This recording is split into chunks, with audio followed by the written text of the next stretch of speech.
You're listening to this episode on Spotify, Apple Podcasts, or YouTube. Hit that subscribe button and leave us a comment. It would greatly benefit the show.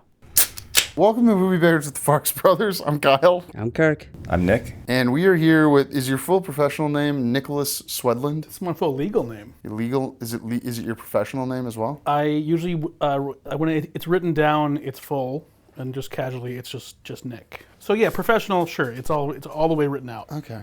And you keep that K, or your parents kept that K? Yeah, I didn't have any choice in that matter. You didn't ask when you were coming out? Nope. Just get rid of the K. What's wrong with the K? It's like a German spelling of Nicholas. Are you German? It's like Nikolaus. Yeah, pretty German. Yeah, German and Swedish. German and Swedish, like lots And of... there's like British in there too, you know, it's the whole Anglo-Saxon. Have you checked? No. It's just what you've been told by That's what family. I've been told, yeah. And The Swedish part makes sense. we're in Minnesota. I mean, the upper Midwest. My last name is Swedlund. So. You get into the Swedish American Museum for free, I assume? Oh, yeah. Yeah. Well, I own a room in that. No. That'd be pretty cool.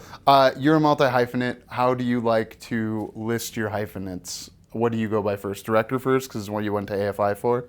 See, that's me peppering in some of the material about you. Yeah, exactly. I think director would be what I would want to be, like the primary or the first one. But it's weird to have like director and then writer for me too. So like writer, director, producer. Usually in that order is what I say. Producer by necessity or by desire? Yeah, right. Writer by necessity these days, and producer rarely by necessity. Can I jump in with the question? Do you have anything ready to go? No, go.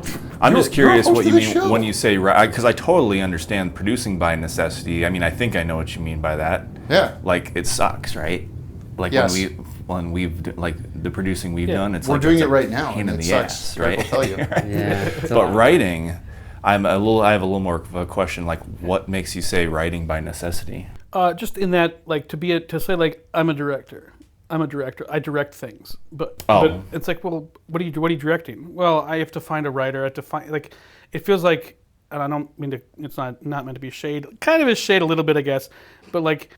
I look down on people who are only directors. Oh, okay. At this level, I guess. Yeah, it's like you don't have that luxury to just be a director. That to me is usually a sign of some kind of privilege, either financial or otherwise. Because if they're not writing, also, how can you?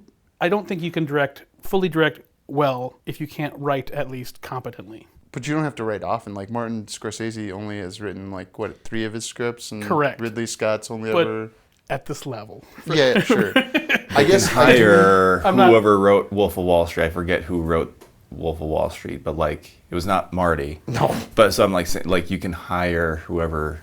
Yes. You want to, and here it's probably like is it tough to find? Like, have you tried to have someone write maybe? No, something? I enjoy writing very much, and I am a good writer. Oh, sure. I think. So I usually do a first draft myself of something. Sorry to like jump on your question. Oh, no.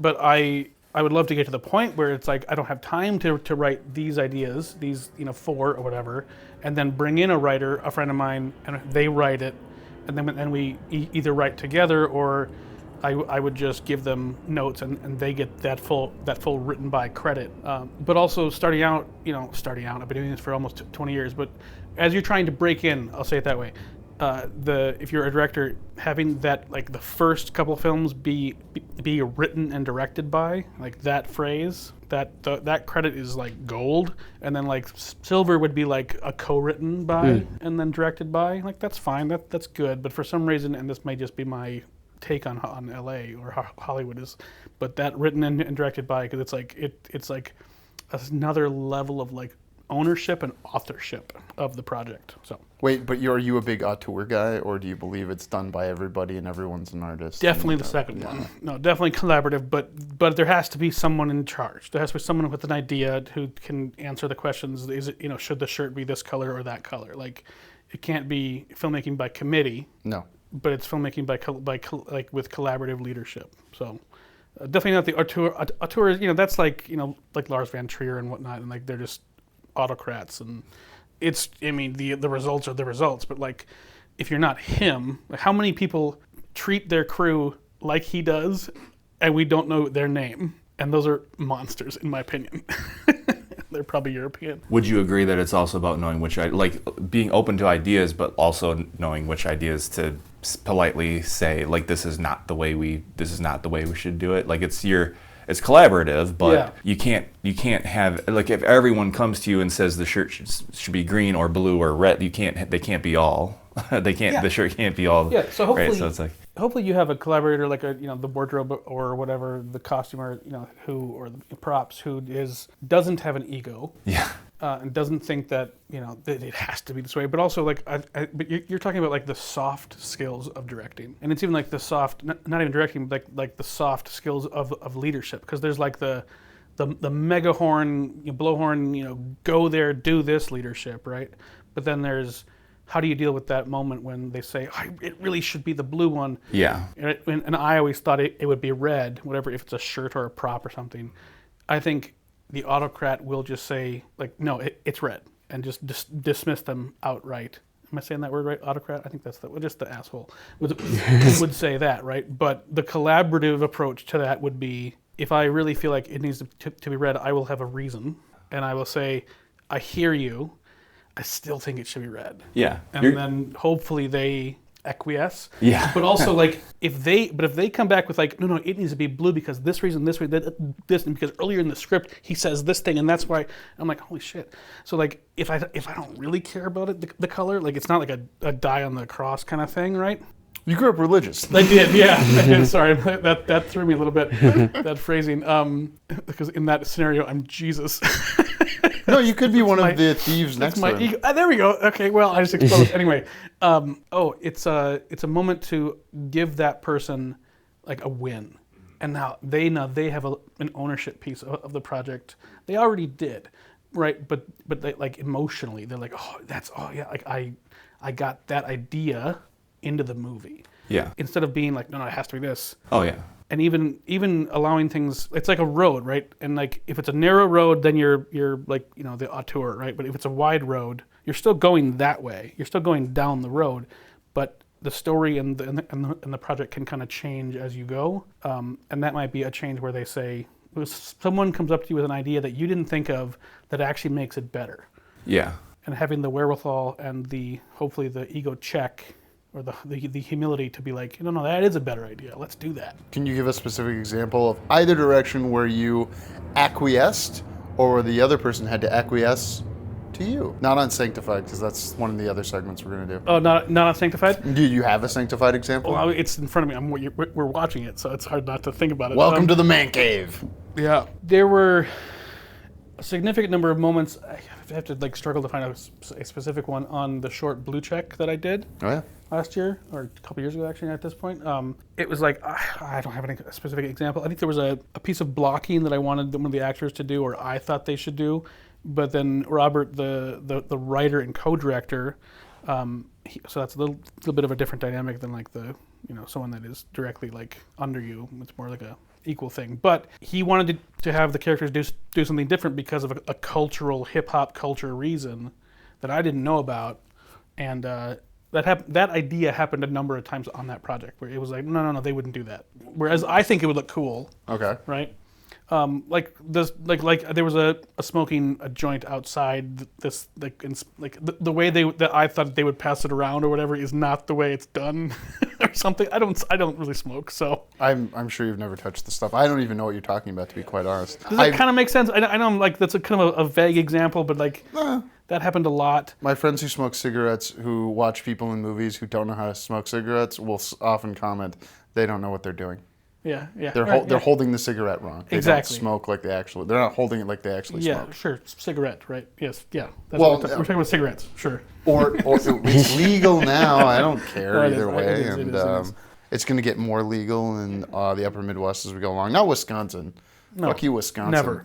I've noticed that you got co-writers on most of your last projects. I'm trying to think if your 2008, your 35 millimeter film when you were in AFI in 2008. Sanctuary? Yeah. That didn't have a co-writer, right? That one did. Yep. Oh, okay. So you've had co-writers on all your features. I think that was just a written one. No, the only feature that I had, this one is mine.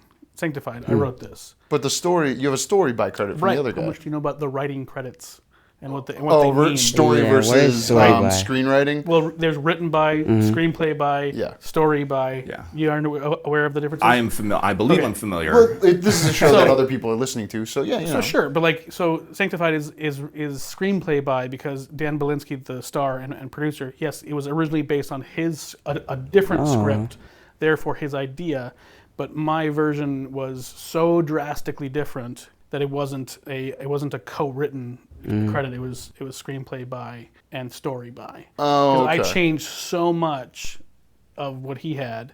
What was his about then? His was a script called Wes and Hildy, which are the names of the characters still. But there was a musical number inside of a general store during a shootout, like very different tone, right? Didn't Bruce Willis make that movie? I don't know. The Dead Man. What's the? Have you guys seen the musical Gun? I think it's a gangster movie actually. I don't know. Bruce A gangster Willis. musical? A gangster musical. Well, there's like singing because Bruce Willis is a musician in addition to being an actor. Well, now he's Musician neither, but in addition. yeah, Wow. musician in addition. Yes. I don't know what I was saying now, but That was from your Blue Check folks. They're in hip hop culture, so they like rhymes. yeah, here we go. Yeah. I was going to ask about Criminal Lawyer Reacts, but you just brought up Blue Check, so talk about whichever one you want first, and then I'll ask about the other one afterwards. Blue Check is a short that I did a year ago with written by Robert Henry and co-directed with him. So that was the first co-directing anything. Definitely a different way to collaborate there. But that's a kind of a fish out of water, don't meet your idols story about a kid named Elliot who goes to a concert of his favorite rapper, and he sneaks backstage and gets kind of pulled into the entourage, and goes to a club and goes to a couple other things after the show late into the night, and things get worse and worse for him, and don't meet your idols because they're probably monsters. It's kind of the theme. Why did you agree to co-directing on that? Because, well, I wanted to direct it, first of all, because it's visually, I knew it would be visually unlike anything I had done yet. So it's an opportunity to stretch in a different direction and to show a different skill set, I guess, or a different portion of my quote range as a director.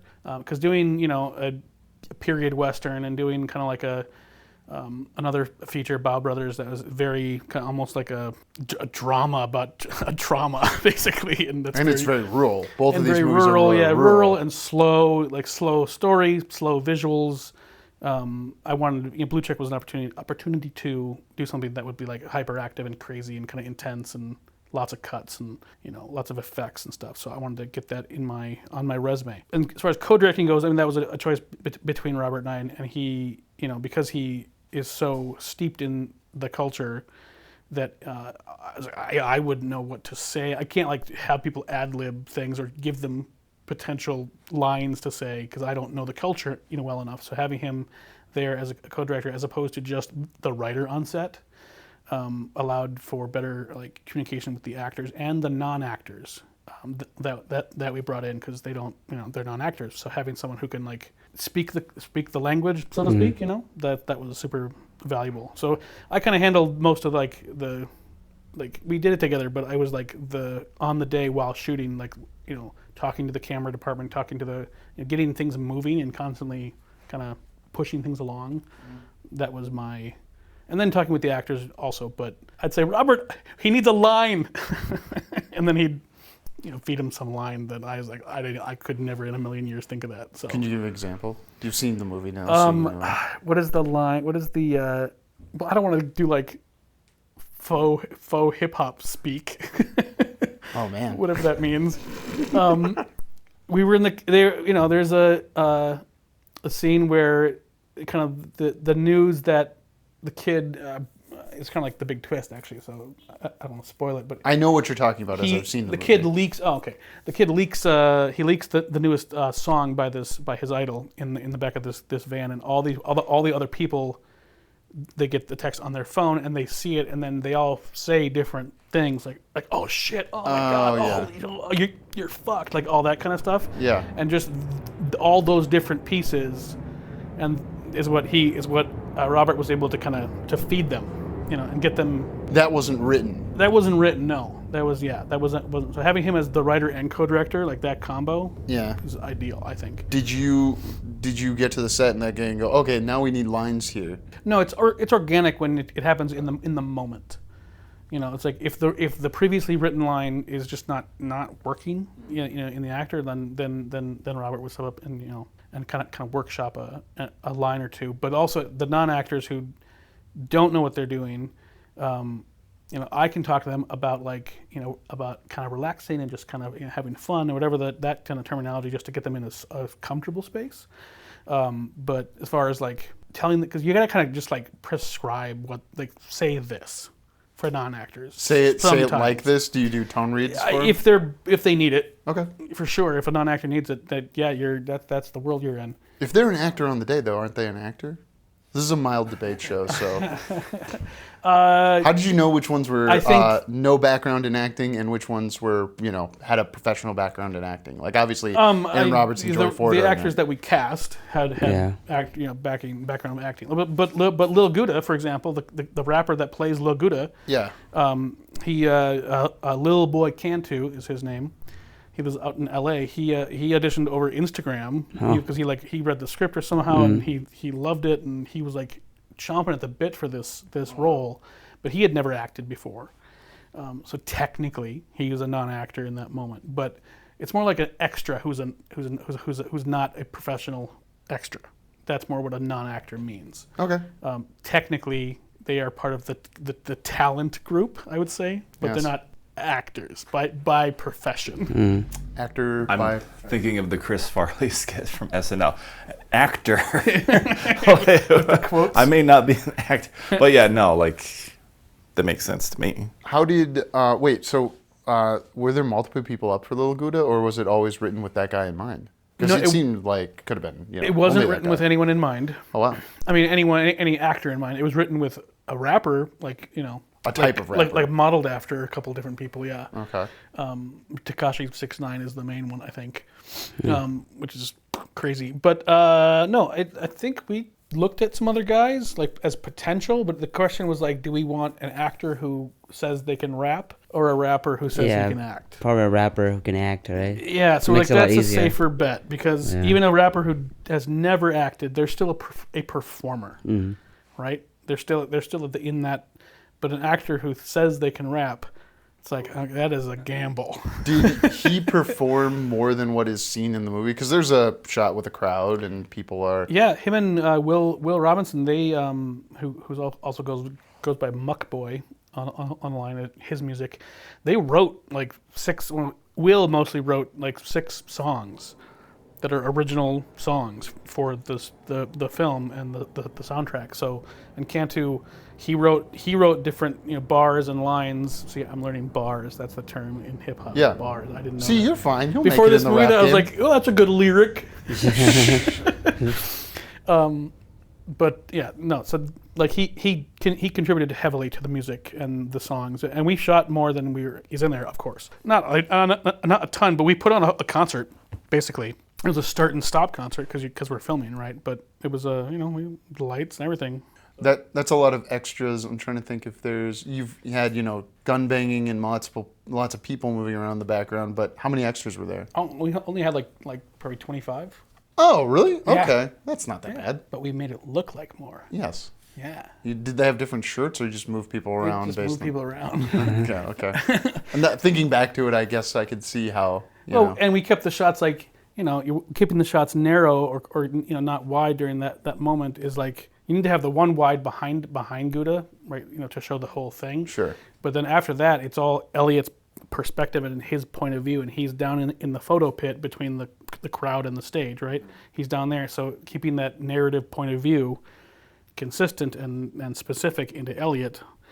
So then the camera is in this bubble of there's the crowd next to him and Gouda's above him and the guards, the security guys. Yeah, security is here and keeping the visuals all in this space. We're able to make 25 people look like, I don't know, thousands. And that your co-director, he has experience as a photographer for those types of musical acts. Correct. And I know I'm saying in the most hip fashion possible. Musical acts. Yes. Yes. Yeah. No, he's a photographer, exactly, and he worked for Post Malone for a couple years, I think. So you just work for like one person, and in that case, yeah. But he shoots and has shot many, and still shoots concerts when they come to town.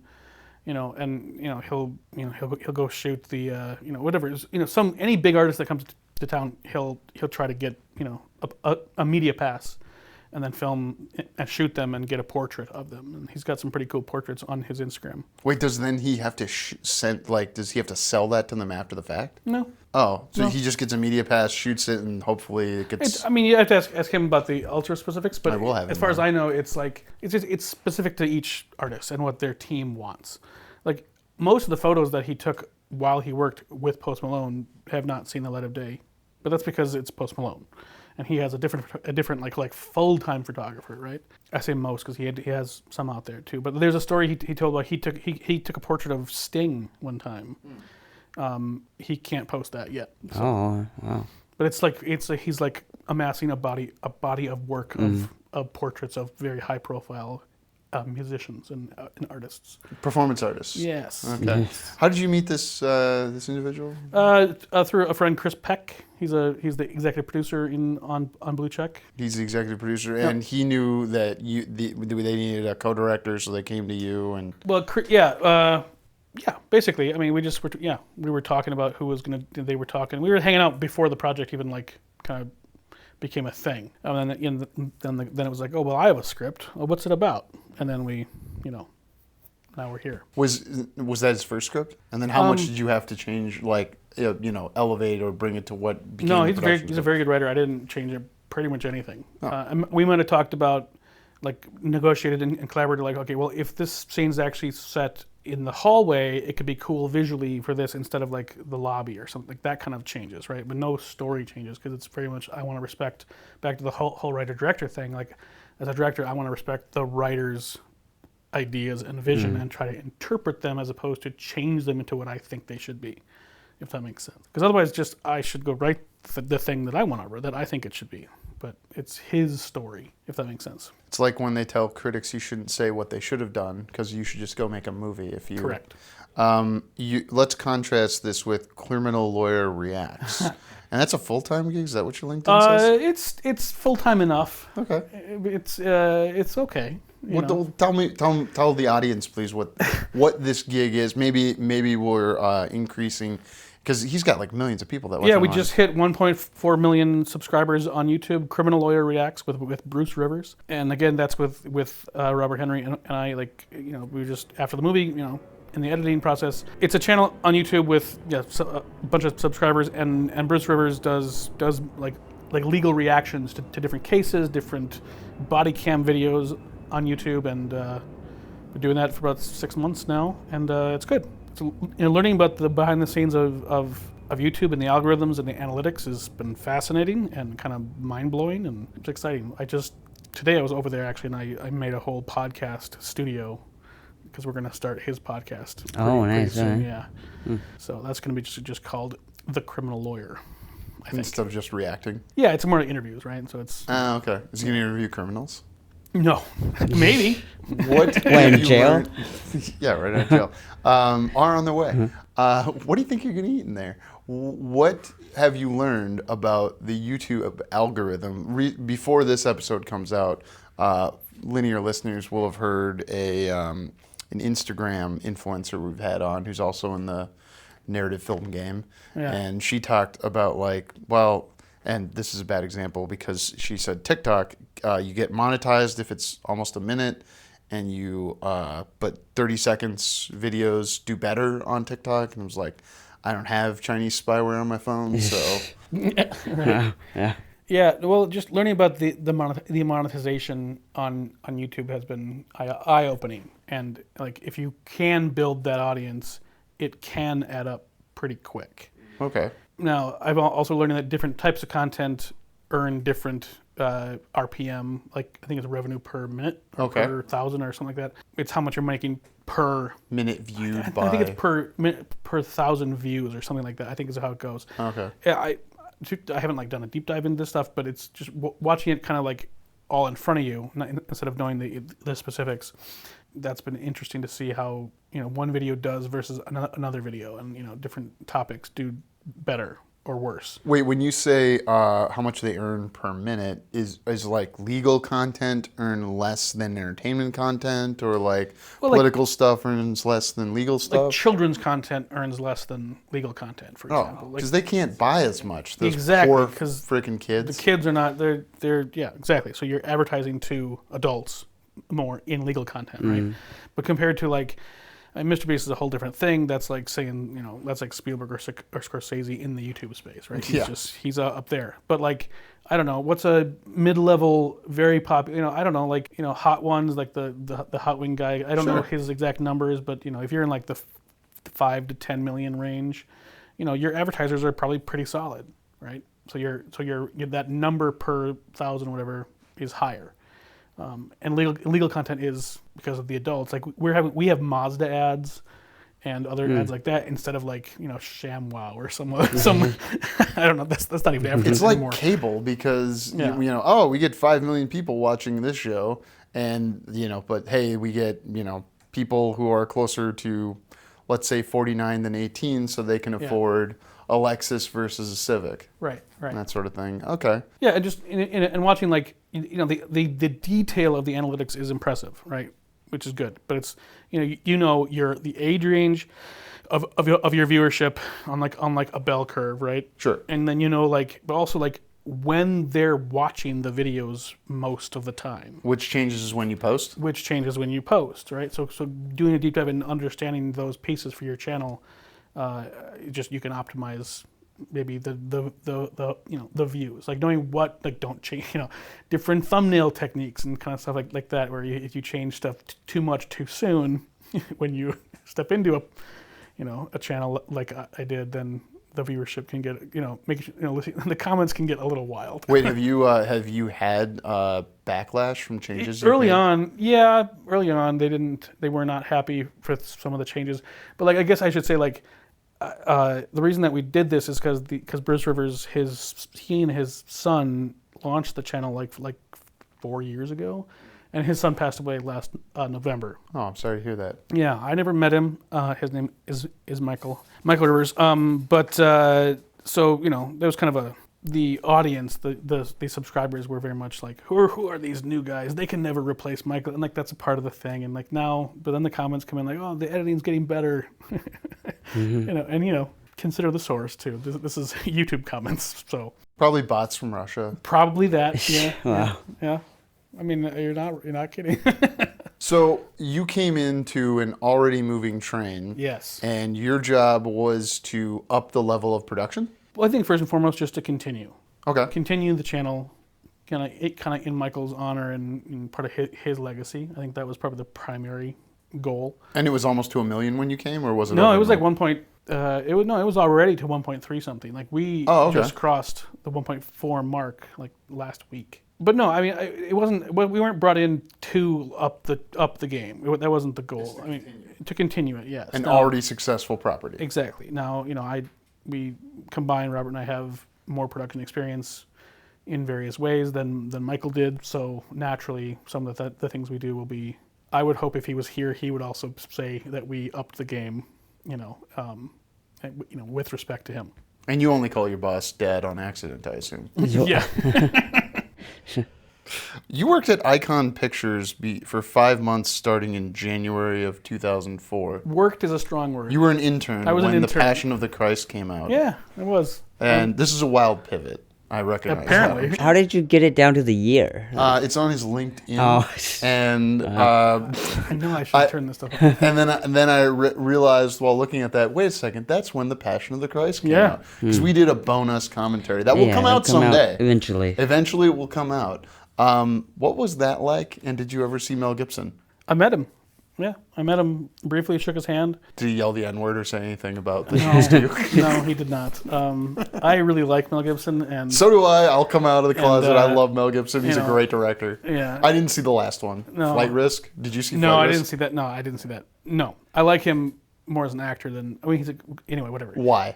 No, he's a good, great director. I don't like the whatever this flight risk one is. I'm not talking about that. Why do you like him as an actor? Because I know why I like him, but I don't know why you. I like him. watching two actors cry more than any other actors. It's Mel Gibson on the male side and Claire Danes on the female side. You must have loved Homeland. Yes. Well, Mandy Patinkin too, but like watching those two cry is just. I think Mel is such a as an actor, he's got like that like wild attraction. Like you feel like it's magnetic, right? You're pulled to him when he's doing his thing, and I just think he's a movie star. Sure. Compared to the difference is like an actor and a working actor versus a movie star, right? Like Tom Cruise, Brad Pitt, Mel Gibson. What's the difference between a movie star and an actor? An actor is, you come on, like they have the different level of like gravity, right? Daniel Day-Lewis and Tom Cruise, two different people. Movie star, actor. No, because Daniel Day-Lewis is a movie star. He gets movies made. He's like Daniel Day-Lewis. He's more like the actor of actors. He's like, because I wouldn't classify him necessarily as a movie star. Has a lot more to do with like action. No, not. I was gonna say, there are people who get movies made, but there are people who get butts in the seats, and they're not always the same thing. Is that okay? That's part of a movie star, getting butts in seats for sure. And like, so maybe Daniel Day-Lewis gets movies. I'm sure he gets some butts in seats too, but he doesn't get butts in seats the way Tom Cruise does. Tom Cruise does, but maybe the movie. But I don't doubt that a movie has been financed or at least partially financed because Daniel Day-Lewis was. You're telling me The Phantom Thread wasn't a blockbuster? It's true. How much? Like 11,000? I don't know. Domestic. Yeah, I don't know. I think it cracked 10 million. Okay. But I had you and a former beau and another married couple over once to watch The Phantom Thread, which is always where I wanted your interview to go, Nick. What was it like meeting Mel Gibson? I mean, I met him. I don't think he met me, if that makes sense, because he was like, we were at the cast and crew screening of The Passion. What? Right? Yeah, I got to go because I was there, It ended, and I hung around for a minute, and I shook his hand and said thank you. That was the extent of it, and he goes, yeah, absolutely, and it was very cool. What was cool it memory. like watching it the first time? Was Jim Caviezel saving kids from from pedophiles? How dare he? Why did they put Jim Caviezel? Why did Trump hire Jim Caviezel to fix this? Because if someone's going to save kids, it's got to be Jesus. Sound of Freedom. What's the movie? Okay, thank you. Yep. But what was it like? That like were people reacting like or was it like dead silent? Passion. Yeah. Well, it's a little bit. They're in the room. The people who are in the film and worked on it. So it's different vibe. They're reacting hard. Yeah. Well, no, they're good. It's good reactions. It's mostly positive, right? Because you have the bosses in the room, right? Sure. But no, that first time, I was in tears. Like, it's brutal. Did you come up Catholic? Because you're Sanctified's Catholic, but I'm not Catholic, and you're Protestant. Yeah, exactly. Okay. Yeah. So you're going to hell. Got it. Yeah, that's what I've been told. I'm a Protestant too. I'm kidding. That's what I've been told. By Catholics? By Catholics, yes. Yeah, I grew up that way. Yeah, now it's less of a overt, I guess. It's much more internalized than it's public, I guess. My faith. It's funny. We've had multiple people on this show now. Not every episode, but it's come up, and I enjoy that. You went to Biola? Biola. Is there a V? Oh, it's a B, not a V. Sorry. Yeah. I'm thinking of the instrument. Correct. And you went because the director of Sinister went there, right? He did go there. That's not why I went there. You wanted to go to LA, and it matched your traditional upbringing as a homeschool kid? Yeah, pretty much spot on. Yep. Okay. Yep. And then after you get out of Biola, you worked on reality shows. Like you were on America's Next Top Model. What else? As a PA, I was on a show called Survival of the Richest, which I don't think aired. Great. I think they just filmed it. It was like you put rich kids in Cork, rich adults, 20-year-olds, in rich 20-year-olds and poor 20-year-olds in a house together. And then that was the premise. And then there's like eliminations or something. I don't know. That was insane. What was your funniest interaction in that experience of like that one, rich man, poor man walking around? What were you supposed to do when you were there? Well, I was a PA, so I'm getting the trash, to getting the coffee, going to get the holding doors. Like that's the entry level stuff, right? The same thing on America's Next Top Model also. But no, I mean, yeah, those are those are cutting teeth projects, right? But then one lighting guy tells you, hey, you got to go to AFI, NYU, or USC, and you only apply to AFI because of what? It's not a college? No. I mean, it's a college, but it's I like how just your questions are a little bit combative. It's a debate show. This is the interview portion. Everyone's heard us fighting up to this point about your movie. Arguing with me about my life. Yeah. Defend your life. This is the Albert Brooks version of an interview. The gaffer on America's Next Top Model and we were talking, and he asked me what I want to do, and I said I want to be a director. And he goes, well, I think that you have to go to NYU, USC, or AFI in order to do that, and it's just his opinion, right? But it struck a chord with me and struck deep so badly that I actually kind of like stopped trying as a PA. Like I kind of like shut down and like I was doing like the absolute minimum. I didn't realize it at the time, but because I had made the choice, that's what I'm going to go do. The rest of the shoot was like, I guess I was just kind of unhelpful. Oh, so you had the experience of every corporate employee out there. Great. Yeah, exactly. Yeah. Like at one point, they were trying to teach me something. I was like, just be faster if you did it. Oh, wow. Said as PA. It's true. And how did they react to that? They were a little deflated because they were like trying to like impart knowledge and teach me like this technique or something, and I basically just said like, nah. What was it? How to set up a light in some variety. And has any of that come back now that you're, head of the head of the crew, basically? Like, hey, I learned these types of things back in 2006. Now, 19 years later, or 15 years later, when you've been working on your own features, has any of that experience amounted to something? Well, I mean, yeah, to a degree. Like, how do you treat your crew? Is a huge pice of it, right? You have a 20-point thing on how Headwaters Entertainment should. I sure do. Yeah. Good Lord. Can you say like 3 of them? I have to remember them. Like trust your cast, respect your crew, collaborate, don't control, or something like that. Collaborate, don't something. Catching me off guard here. I don't remember them off the top of my head, but those are the code of ethics you're talking about. Sure. I mean, I could tell you the JK Productions code of ethics. It's that safety first. That's the one I always got to say first. Yeah. Best idea can come from anywhere. Yep. And titles are for efficiency, not supremacy. Yeah, that's great. I think I've said that to you before, and like when we were maybe having a libation. I don't know. Yeah. We're coming to the end of your interview, and I've only asked about half the things I intend to, but I also intend for these to have bled over into the debate that we already heard. Do you want to talk about state of film in Minnesota, specifically Lost 40, or being a college professor? Because you were a college professor for what, like 8 years? 2 different colleges? A couple different colleges, yeah. So I worked at a couple Christian colleges here in town. Did you have to be a Christian to work there? Yes, you do. Wait, really? Yeah, the whole faith statement, all that stuff. So, like, because I grew up how I did, went to the school that I did, undergrad, I can kind of speak the language, right, of the faith language. Genuinely? Yes, of course. Well, because I can, and because I do. Don't Jordan Peterson. Don't be a transvestite Christian on me right now. That's funny. Because Jordan Peterson's not a Christian. He's a transvestite Christian. Okay. But in this industry, I don't necessarily broadcast that, because when someone asks you, "Are you a Christian?" then my first question is like, "Well, what do you mean by that?" Which is a very Jordan Peterson thing to say. Well, it's very fair to ask that question because today, I think. What they define a Christian is probably not what I define myself as. So therefore, the answer is no. I saw a meme today, and sorry to throw this off. I think it helps what you mean, though, is that I was, I'll pretend I'll act the meme, is that I was on a plane once. Yeah. And, I'm not a religious person.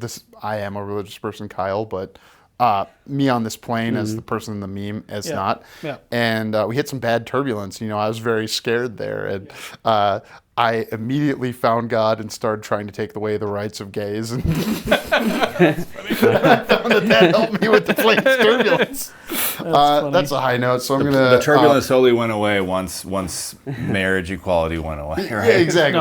No, lastly on this note, though, I would say if push comes to shove, like people ask me what do I consider myself to be, it would be I'm a Christian agnostic, right? So I'm a Christian, I think. Well, I believe in God, question God. I think, right? As opposed to like a definitive yes or no, here's the box I'm in. So those are the 2 labels that I will accept in terms of my spiritual life. Sure. I can appreciate all of that. Yeah, but I'm just wondering, like, have people not worked with you because you were a Christian? or what's the? Not yet, but it's definitely a concern in this community. Huh. And Guess I don't never want to noticed. start shit, but I honestly want to know why. Why do I think that? Or Well, yeah, I think because like the arts are considered liberal and Christians aren't considered liberal. Is that yes. the crux of it? Because when they hear the word Christian, they think of the political implications of what that means, or what that means to them, as opposed to the spiritual or religious, which are different, in my opinion, implications. Wait, of are what spiritual that and means. religious different, or just spiritual and religious separate from political? That's more what I mean. Yeah, separate Okay. from political. I mean, you could argue, we could get into like a theological debate if you wanted to about Not really. spirituality and religious. But does that make sense? Like Yeah. usually there's not enough time to unpack the term. So, and people, immediately think just because you're a Christian, X, Y, Z, you also believe this, this, and that, and you hate these people and you don't like that, and like none of that's true. But they won't give me the time of day to explain all of, like what I actually believe about the nuances of my life and my experience. They just hear the one word and then write you off or don't hire you. Damn. Well, That hasn't happened yet, Yeah. but that's a fear of mine. Basically, it's a concern. It's something I'm aware of, so I don't broadcast it. Yeah. Well, And maybe it's on whatever. Like maybe it's not a maybe- real fear to have because Yeah, you're maybe never not, gonna but- counter that. Or But it's what I have. So yeah. Sure. Anyway. We'll have talked a lot more about the nun in the movie Sanctified before what people are hearing now. I'm throwing to you for the last question. well, because- to wrap this segment up, we also asked our guests who we should have on the podcast. If you can convince Matt Roy to do it when he's down here from up north, he'd be great. I would love to have your business partner on the show. Yeah. He's he could tell you all about what's happening with Lost 40 and some changes and some positive movement. So that would be huge. I could think of others too. If you interviewed Ben Enke yet? We haven't had Ben No, on, not but we might, is what I hear. Yeah. So he'd be high on my list too. cool. Yeah. Well, Ben, Matt, love you guys. Know you both. Yeah. Come on the show. Please come on the show. Yeah. Well, I think we had a great debate on Sanctified, and this was a great discussion with Nick. Join us next time. Bye-bye. Thank you for listening. For more JK Productions, find us on Instagram at JK Productions Team and on Facebook, JK Productions MN.